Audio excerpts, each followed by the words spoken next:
Welcome to Loco Gringo Mexico, where we can take you beyond the usual on your vacation.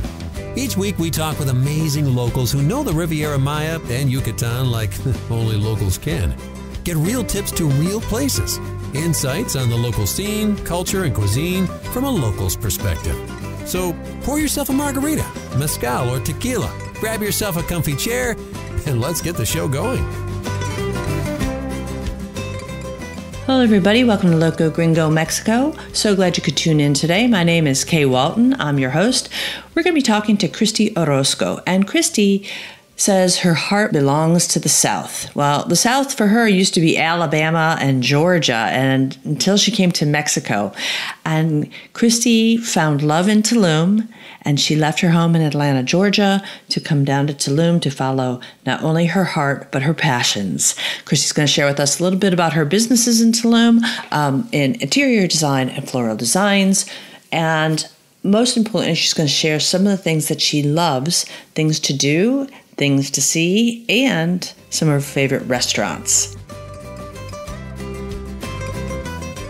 This episode is brought to you by Playa. You know, lots of people ask us for information and help when it comes to real estate, whether they're looking for retirement, an investment property, or maybe they're looking to relocate to the area. And we refer them over to our friends at Playa. The folks at Playa we've known for years, and they'll make sure that you, the buyer, are fully protected and informed when it comes to buying real estate. So if you're looking to buy a piece of paradise, check out our friends at buyplaya.com. Hey, Kristie. Hi, how are you? Good afternoon. Buenas tardes. Hello, how are you? Thanks so much for having me on here. Oh man, I'm so excited to talk to you. I have to admit, this podcast has been wonderful. It gives me a great opportunity to talk to people like yourself who I don't necessarily get a chance to meet on a day-to-day basis. So I'm really thrilled that you were able to carve out a little bit of time. Me as well. It's great to support anything that's local. Absolutely. Well, Kristie, I have to ask, because I was looking at some of your information, and you're originally from New Hampshire. Is that correct? Yes. I actually was born in Texas, grew up in Alabama, and then moved to New Hampshire when I was about in middle school. I was up there for my middle school and high school years. And then once I graduated high school, I actually went back down to Alabama and went to school there. And then I've always been a Southern at heart. I love New Hampshire. It's one of the most beautiful states, I think, in the United States. But the South has my heart. So I went back and lived there for a little bit. And then you went from New Hampshire. You didn't come straight down to Mexico. You were in Georgia for a while, in Atlanta, correct? Yes, I decided that I was going to still stay in the South. So it was either when I was moving from Tuscaloosa to pursue my career, I was either New Orleans, Austin, or Atlanta, Georgia. And I had some friends that were in Atlanta, Georgia, and I love a big city. So I kind of just hopped in my car, packed everything, made a pit stop in Atlanta, enjoyed about 6 years in Atlanta, and then moved to Mexico. And why Mexico? I understand liking the South, and now Mexico is south of the border. Why Mexico versus somewhere else? So for the longest time, I have always wanted to travel internationally, and I wasn't able to do it in my 20s, so I decided that was something that I was going to do in my 30s. So it all started on my 30th birthday, and I gave a gift to myself and told myself that every year in my decades of my 30s that I had a national trip. So it started in Buenos Aires, Argentina, and then the second one for my 31st was Tulum, Mexico. So I came to Mexico with one of my good friends from Atlanta, and honestly, it was nothing more than just a girls' trip for my birthday to celebrate. And I was not looking for love. I was just looking for culture, opportunity, learn about different foods, experience Tulum. Many of my friends have been to Tulum, and they highly recommend it. I'd actually never been to Mexico. I've been to Canada and to a few other countries, but not many others. And come to find out, I was just met this guy, and we started talking. Met him on a Friday and left on a Tuesday, and we talked every day since then. And he came and visited me in Atlanta, Georgia, asked me if I would be his girlfriend, and then for the past about 6 months, we did a long-distance relationship of seeing each other once a month, and it would go back and forth between me coming to Mexico and then him coming to the States. And yeah, just decided that it was time for me to do something internationally and move. I've always wanted to learn another language. So for me, learning Spanish was something I'd already learned in middle school and high school. And I came here and took a chance at love. Wow, that's a great story. Yeah, so it's been great. I mean, it's something I never thought would ever happen. I knew that I always wanted to live somewhere abroad. I just didn't know it was actually going to be Mexico. And Tulum is gorgeous, so why would you not want to come and live in Tulum, Mexico, and then learn another language? And his family's wonderful, so I'm very, very fortunate. Now, what challenges did you face since you have not had any experience really in Mexico? What challenges did you face when you moved here? One, not knowing the language. I very much want to be involved as much as possible or live like a local. And knowing Spanish for me was a big obstacle.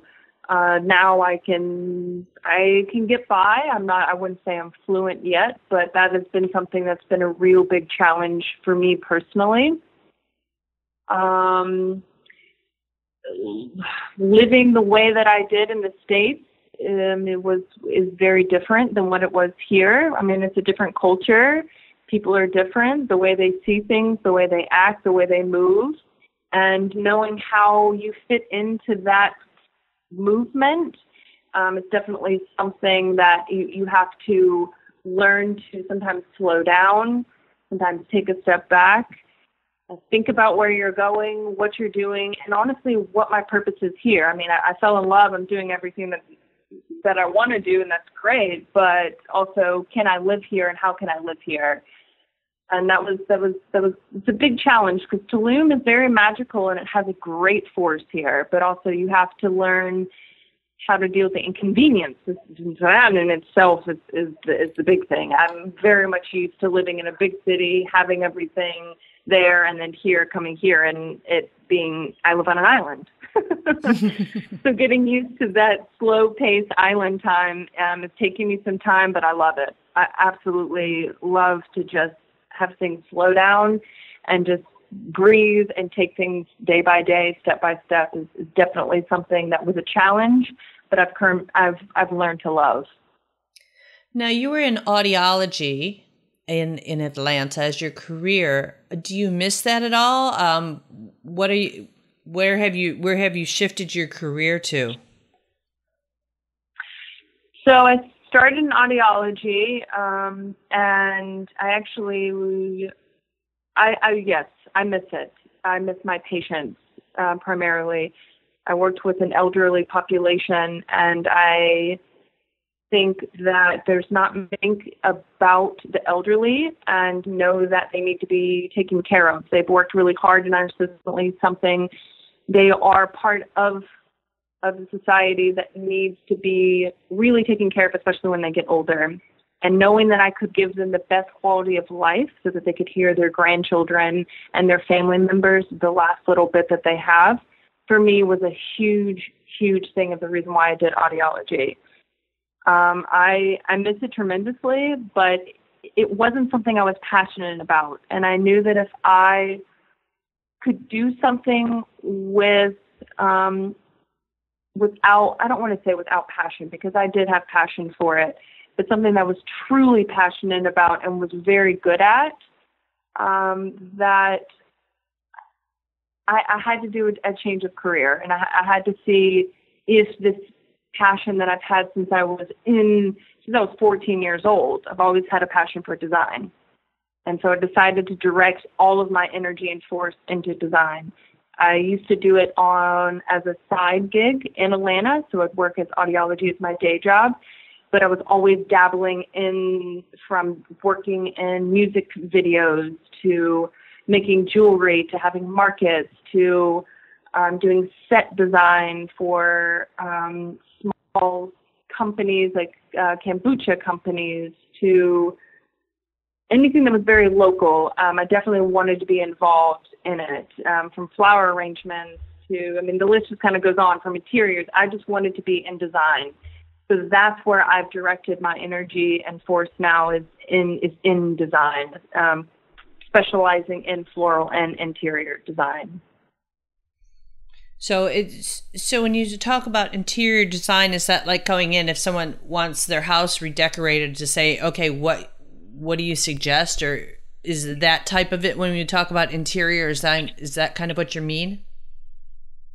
Exactly. It could either be if they want to revamp their whole space, they have a space that's already there, but the big thing is not knowing how to place things. There's a feng shui that they say in the Japanese culture. So, and everything has to flow when you go into a room, and you have to feel that space, and it has to feel comfortable, and you love living in that space, because your home is where everyone becomes grounded, and you need to have that sanctuary, and it needs to be in a space that you enjoy being, and that incorporates having it decorated the way that it needs to be to make you feel that way.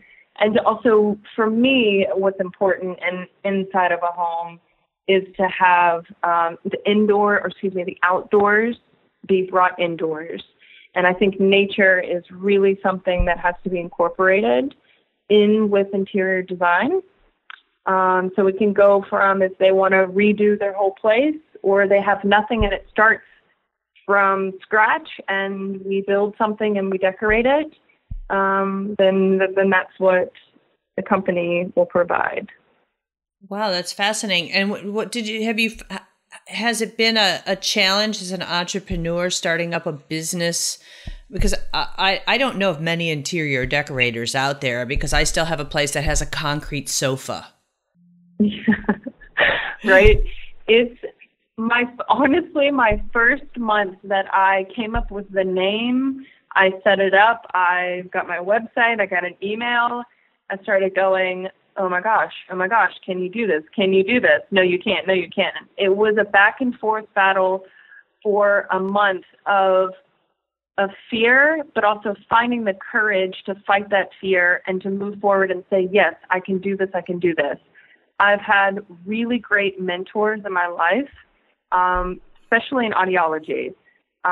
So I had a family friend who basically pushed me towards going towards audiology. I did well in school. I did it. And he's still a mentor, especially in business, and a friend and family.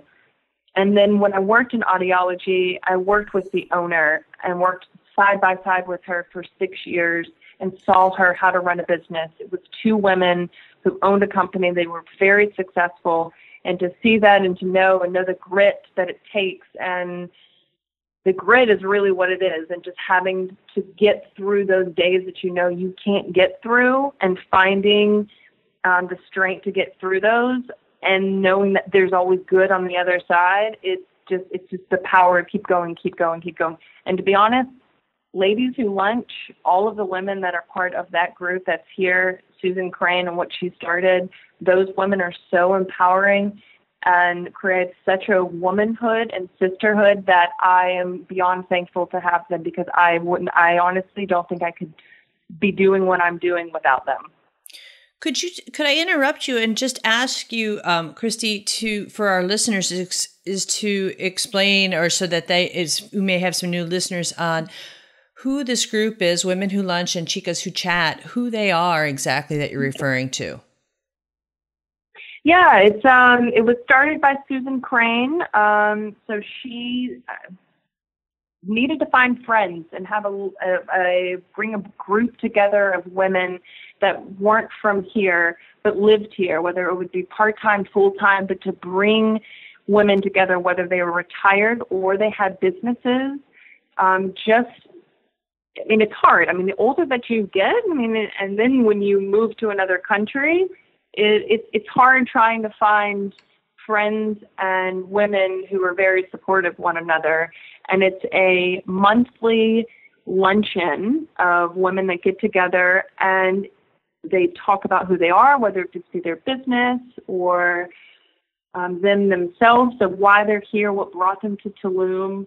And everyone's very supportive of for their business or friendship. Honestly, if I didn't have this group, I wouldn't have any friends. I would have my friends from my husband, but it's a really great, diverse group of women from all around the world. And I can't speak more highly of it. No, we've talked to several people from women who lunch, Chicas who chat, and it's wonderful. Not only have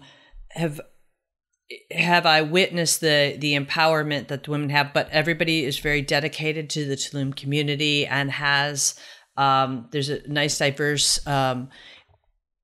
cross section of community support through various projects in Tulum, and it's a very beautiful thing to see happening. Absolutely. Can I ask you, you do floral design. When you say floral design, I assume I can't call you up and say, "Hey, Kristie, I need some flowers for my house." Do you specialize like in events and weddings? Is that when we talk about floral design? Is that what you mean? Absolutely. So floral design is basically just taking flowers and then putting them in form of any type of design.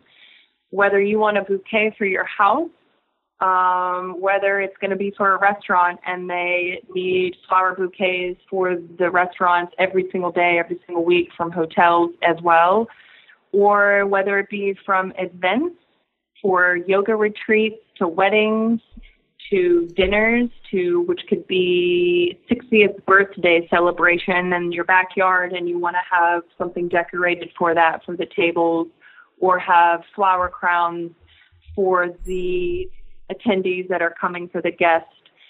There's all different things that you can do. So that's the best part that I love about this. Number one, it's flowers, and everyone loves flowers. And then incorporating some form of design within that, it gets the creativity juices flowing for me, and it's something that I've always loved. I love gardening to begin with. I do have a green thumb, so for me, having fresh flowers in a home or plants is a must for me, an absolute must. Okay, interesting. That's great. And it's wonderful, and it's definitely a service that's needed in Tulum because it's not like there's a huge mark, or there's not a lot of floral services down there. So it's great that you have that opportunity there, because I think it would be quite handy for, as you said, the hotels and resorts to private homes and weddings and events. That's awesome. Exactly. I mean, and it even goes to bachelorette parties. I have some photo shoots that are coming up, which that's another thing, is setting up and doing mock dinners or having long, beautiful garlands on tables for the dinners to bachelorette parties. Oh man, that's awesome. I would have never thought of it. That's really creative to incorporate that in a bachelorette party. Absolutely. And the other good thing is, with certain, some people come and they plan, or they have someone plan their travel, and they stay at a rental place. And if it's for a special occasion, whether if it's for their anniversary or it's their honeymoon, and walking into a space that has a beautiful arrangement or something that's set up, those are things that services that also I provide as well. So it can go anywhere. It's great. It's fun. I love it. That's really cool. That's great. Kristie, what's really, I'm really interested to ask, and I ask this question to all of our guests. And since you're relatively new to the area, you definitely have a different vantage point than someone who's been here for 20 years. So it leads me to ask you, what are some of the places that you love and the things that you do here that really get you excited? I mean, work is one thing and the creativity, but are there certain things that you love to do outside of your business, or places you love going? Absolutely. Tulum is a place that you will always be finding something new when it comes with nature. This place is what brought me here, was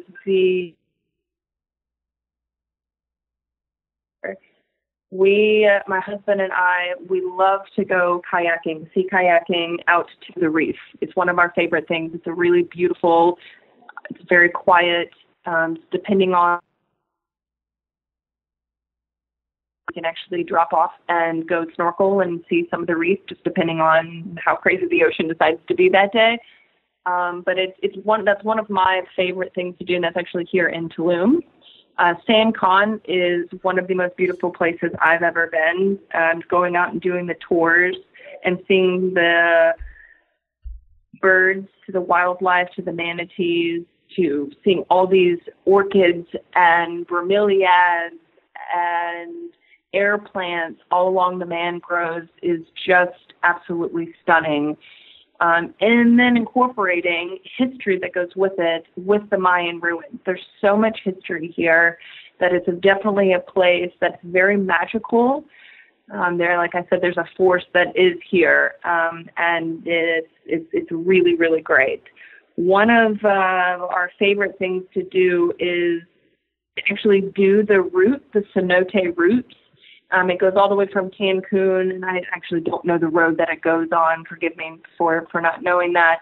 But it's a really beautiful place to actually go and start doing it and plan to go through the route, and to stop at these different cenotes and seeing them is great. And there's thousands and thousands of cenotes, whether we have found them or not. But it's one of the coolest things that's here in Tulum, and that we're always searching for a new one, almost every single weekend, whenever we can, because it's something I've never, ever seen before. I don't think many people have ever seen. And protecting it is a very important thing, but also seeing what the beauty that lies within them is a great thing. And one of our favorite cenotes is Mitaha, which is in the Dos Ojos Park. It's a very small cenote, so you actually get to have the cave-like, but you also get the very beautiful vegetation with the fish. The light comes through. It's very, very, it's one of my favorites.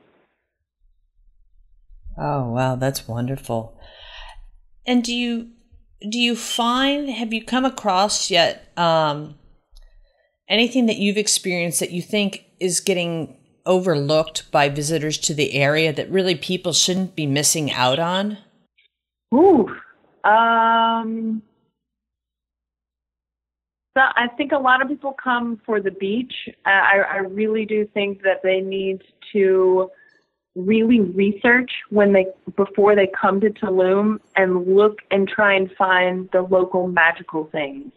Finding tours that go into Mayan villages and learning how they process the food, from the way that they make the clothing to all of these goods. There's so many artists that are here. There's so many beautiful things that are here, not even just in Tulum, Maya. I mean, it expands all the way into Mexico. It's beautiful, the craftsmanship that is here. And I think knowing that before you come is always a great thing. The cenotes for me, I think, are just something that you can keep going and going and going and researching. So I think that for me would be something to definitely look for, and to know which cenotes you want to go to and which kind of cenotes, because there are different kinds.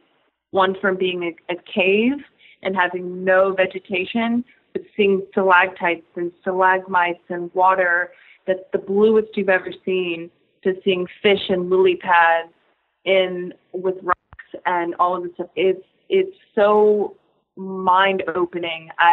It's just a magical thing to know that it's an underground waterway that just keeps going and going and going. You have no idea where it's going. The cenotes, I agree, are just absolutely magical, and it's.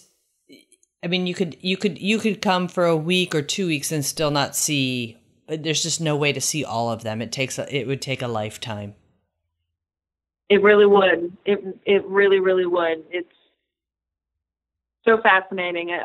Many of my friends and I were always trying to get together and go to it, like I said, a different cenote and to see. And that's the beauty of here. You're always discovering. Speaking of discovering, since you have a local boyfriend, is food. What have you discovered, having come from Atlanta, Georgia? What have you discovered, or not only what is maybe one of your favorite foods, but maybe a suggestion on where to get some of the most authentic foods? Ooh, authentic food. That's a hard one. I think hands down, I eat everything. So for me, Honorio's has the best tacos in town. And I think that they really, really have the local flair that's here in this region of Mexico. And there's many different styles of tacos that they have. I mean, it's not many. There's 4. But the way that they do the toppings, the way that they do the sauce, I think is great. And most of the time when you come to Mexico, you want tacos. So it's good. Another good place that's more of like a gourmet style there's actually 2, is Alquimia, which is actually, these are both in town, and Umo. I think that they do a great job with incorporating Mexican vegetables and with the cuisine and making it gourmet and having it be something different. My husband and I, we had our wedding celebration for our civil marriage at Umo and had live music. The structure that is there, it's all made of bamboo. The lighting's great. They spent a lot of time focusing on using some beautiful products, whether it be with architecture as well as the food and the drinks. It's a great dining experience. If you want to talk about on the beach, I think what's really great is Arca. Arca is one of my one of my favorite things. I love it. I have never had such interesting cuisine here in Mexico as I have there. They're really, really doing something there. Yeah. And their bread is to die for. So good. So good. I think that's what I miss the most is bread here. Cause I love, Del Cielo, they have a great bread. El Gourmet is a great bread, but it's like when you go to Arca and they fire roast it, it comes out, it's warm, it's like sourdough, it's perfect. Perfect. Ooh, now I'm getting hungry. And I'll give a little tip for anybody who's going down. This is my little inside thing that I do, because parking, like especially down around Arca, and that parking is tough down on the beach road in Tulum. So what I've been doing is I will go and park in the Chedraui, which is a supermarket, Chedraui. I park in their parking lot and I take a taxi, and then I don't have to mess around with trying to park down on the beach road. Yeah, that's a great idea. It's getting really difficult. Plus, it's hard to get on to even drive down the beach road because there's pedestrians, there's people riding their bikes, and the road is narrow. The beach road's gorgeous. It's complete magic. Yep, for sure. Kristie, I want to ask you to give us your contact information, if you will. Is your business names, your email address, if we can get your contact information, because what I'd like to be able to do is have people contact you, whether it's questions about design or floral arranging, some of your experiences or suggestions, if they could reach out to you, that would be great. Absolutely. This is my baby. So this is something that is new. So I am learning along the process and beginning this new change. So it's definitely something that's very exciting. My company is called House of Athyr, which is spelled Athyr. You can reach me at Hola, HOLA, at houseofathyr.com. We are, like I said, we are a design house. So we incorporate and use floral and home design. And we work with a span of all types of budgets, and we want to give the best impact within that budget. And the biggest thing for me is being creative and also providing the client the time and the process of planning. That it's really important that they feel involved and that we build not just a relationship, but a friendship that's trustful and honest, and that we give them what they want. Because in the end, it's so special. It's a very intimate thing is using flowers and incorporating, whether if it's from an anniversary to the weddings, to any of those events, it's very, very intimate. So that the person has to feel like they are involved in the creative process.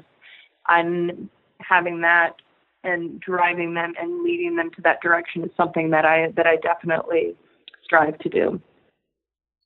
Awesome. Well, I've certainly enjoyed this conversation, and I hope that maybe someday we'll go down to Arca and have an adult beverage and indulge in some absolutely delicious food. Absolutely. I would love that. That would be great. Also, if you need to reach me, I do have a website. It is www.houseofathyr.com. Okay. Email is best. I'm changing my numbers over. I'm going from a United States number to a Mexican number. So I'm about to change that. So once that gets on, I'll feature that online so all of the listeners can get in touch with me, because it's always the easiest. That would be great. But I'm available. Just keep us up to date on that phone number change, and we can certainly get that information out. That sounds great. It's been such a pleasure talking with you. Thank you so much for having me on your podcast. Oh, Kristie, it was my pleasure, and we wish you the best of luck. And as I said, I really hope that our paths cross and we get to spend some casual time together. I would love it. Well, are you inspired now to move down here? Do you want to move down here and have a little place of your own? Well, then you need to talk to our friends at By Playa. You know, they have a friendly and knowledgeable international staff. They speak lots of languages, and they are known as being a buyer's agent. Well, what does that mean? That means they are only going to show you and sell you properties they know that have escrituras. An escritura is a title. And it's part of their due diligence to make sure the title is clear, there's no liens, and that the person who's selling the property is actually the owner. By Playa works with lawyers that specialize in fideicomisos, which is a Mexican trust. You may have heard of it already before. And they can address things such as capital gains problems immediately and right up front, so that you have no surprises along the way to closing.